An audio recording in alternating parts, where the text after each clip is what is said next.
Encourage చేసుకొని వాళ్ళని సర్పంచ్లుగా ఎంపీటీసీలుగా మొత్తం మనం ముందే ప్రిపేర్ చేసి పెట్టుకున్నాం. ఏ గ్రామానికి ఆ గ్రామానికి అనుకున్నాం పోటీ ఉండని, ఇద్దరు ముగ్గురు నలుగురు ఉండని, కానీ మనం గుర్తించుకొని వాళ్ళు ముందు పెట్టి నడిపియాలి. ఇప్పటి నుంచే మన ప్రజల్లోకి వెళ్ళిపోవాలి. ఇంతకుముందు పెద్ద బ్యాక్గ్రౌండ్ వాళ్ళు చెప్పినట్టుగా ఇలా ప్రజలు కనీసం ఆ ప్రజల మధ్య కలవడం ఏది చెప్తే అది చేయడానికి 2006లో కూడా అదే పెట్టుకోవాలంటే కొంత దయచేసి మనం అందరం కూడా మనం ముందుకెళ్దాం, మన కలిసికట్టుగా పనిచేద్దాం. తప్పనిసరిగా సర్పంచ్ ఎంపీటీసీ జడ్పీటీసీలను గెలుచుకొని కేసీఆర్ గారిని తీసుకెళ్ళి మా అందరి కంటే గెలిపించాలని మన అందరూ కూడా జోహార్ తెలంగాణ అమరవీరులకు, జోహార్ తెలంగాణ అమరవీరులకు.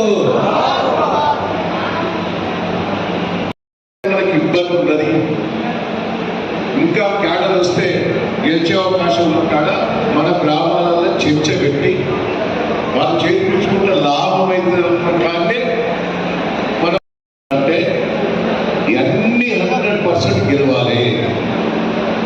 గెలిచిన తర్వాత కాంగ్రెస్ పార్టీ నోరు మూతపడుతుంది.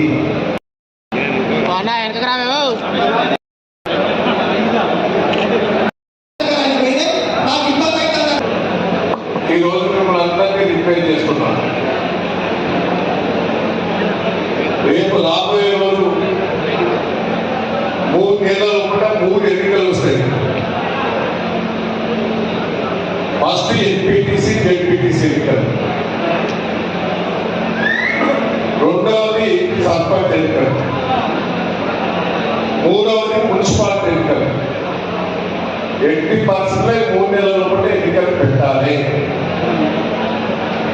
ఎంపీటీసీ ఎన్నికలు 1-2 నెలల లోపలనే వస్తాయి. దాని తర్వాత సర్పంచ్ ఎన్నికలు వస్తాయి. దీంట్లో మనం ప్రిపేర్ అయి ఉండాలి. మన ఇబ్బందులు చాలా ఉంటాయి. మన అధికారం లేదు కాబట్టి మనం నిలబడే వాళ్ళని బెదిరిస్తాం, కష్టపడే వాళ్ళని బెదిరిస్తాం, కేసు పెట్టాలనే ప్రయత్నం కూడా చేస్తాం. దయచేసి వీటన్నిటికీ మనం సిద్ధపడాలి, ఒంటిగా పనిచేయాలి. నేను అందుకే ఈ కష్టకాలంలో మనం ఎక్కడ ఉన్న వాళ్ళంతా లిస్ట్ తయారు చేస్తున్నారు. ఇక్కడ మీటింగ్ వచ్చిన వాళ్ళ లిస్ట్ కూడా తయారు చేస్తున్నారు. ఎంపీటీసీ వైజ్ గా ఎవరైతే కష్టపడుతున్నారో, యాక్టివ్ గా రోల్ తీసుకుంటున్నారో ఎప్పటికప్పుడు లిస్ట్ తెప్పించుకొని రాబోయే రోజుల్లో కార్యకర్తలకు ఇంపార్టెన్స్ ఇవ్వాలనేది నా ఆలోచన లేని సందర్భంగా ఉంటుంది. నేను ఇప్పుడు చెప్తున్నా,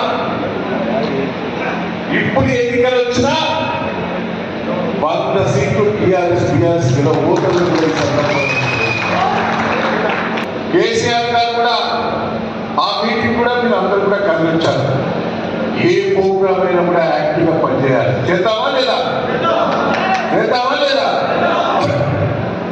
ఎంపీటీసీ పరిధిలో కూడా సోషల్ మీడియా రిక్వెస్ట్ చేసుకున్నారు. మండలంలో సోషల్ మీడియాని యాక్టివ్ చేయాలి.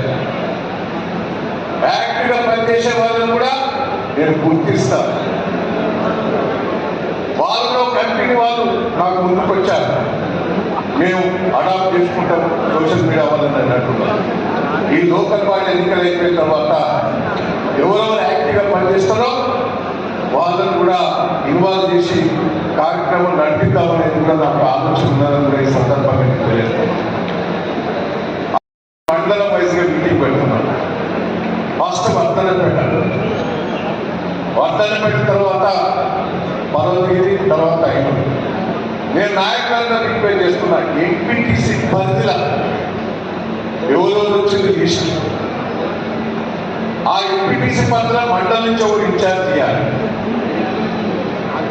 బయట నుంచి ఒకరు ఇన్ఛార్జ్, వేరే మండలం నుంచి ఒకరు ఇన్ఛార్జ్. వర్ధనపేటకో మున్సిపాలిటీ నుంచే వేసుకోండి. మీకు వాడ ఇంపార్టెంట్ నాయకులు కూడా మున్సిపాలిటీలో వర్ధనపేటలో ఉండరు, వాళ్ళని ఎంపీటీసీ పరిధి చేసుకోండి. అదేవిధంగా అసల్పర్తి మండలంలో కొన్ని కార్పొరేటర్లై వాళ్ళు చేసుకుంటే బాగుంటుంది. ప్రతిమ డివిజన్లో పర్వతగిరికి 5 చేసుకుంటాం.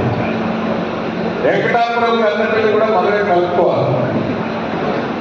నేను రిక్వెస్ట్ చేస్తున్నాను, దాంట్లోనే సీనియర్ నాయకులకు అనుభవం వాళ్ళు మండలానికి కోఆర్డినేషన్ చేయండి. ఆడ మండల పార్టీ అధ్యక్షుడు జడ్పీ తీసుకుంటారు. వాళ్ళతో ముఖ్య నాయకులతో కోఆర్డినేషన్ చేసుకొని ఎంపీటీసీ పరిధిలో రేపో ఎల్లుండో మీరు పోవాలి. ఎంపీటీసీ వైజ్గా మీటింగ్లు పెట్టాలి.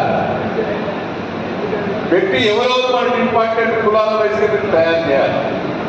మహిళల్లో ఎవరు యాక్టివ్ ఉన్నారు, యూత్లో ఎవరు యాక్టివ్ ఉన్నారు, సోషల్ మీడియాలో ఎవరు యాక్టివ్ ఉన్నారు, అంతా మొత్తం ప్రిపేర్ చేసి నాకు ఇవ్వాలనుకోండి. అది ఒక అవగాహన తీసుకొచ్చుకొని రావాలి. ఇన్ఛార్జ్ వాళ్ళతో నేను డిస్కషన్ చేస్తాను. వాళ్ళతో డిస్కషన్ చేసినాక నేను ఎంపీటీసీ వైజ్గా ఊరూకు రావడం జరుగుతున్నది ఈ సందర్భంగా మీకు తెలియజేస్తున్నాను. ఎన్నికల ముందే ఈ కార్యక్రమం జరగాలి. ఎన్నికలు డిక్లరేషన్ కాకముందే ఈ కార్యక్రమం జరిగితే మన కార్యకర్తల యాక్టివ్ పెరుగుతుంది. ఎన్నికలు డిక్లేర్ అయినాక రిజర్వేషన్ ఫైనల్ అయిపోయిన తర్వాత అప్పుడు మనం ఎవరెవరు పోటీ చేస్తారో క్యాండిడేట్లు తీసుకొని సర్వే చేసి ఈ సర్వే చేసి టికెట్ ఫైనల్ చేద్దాం.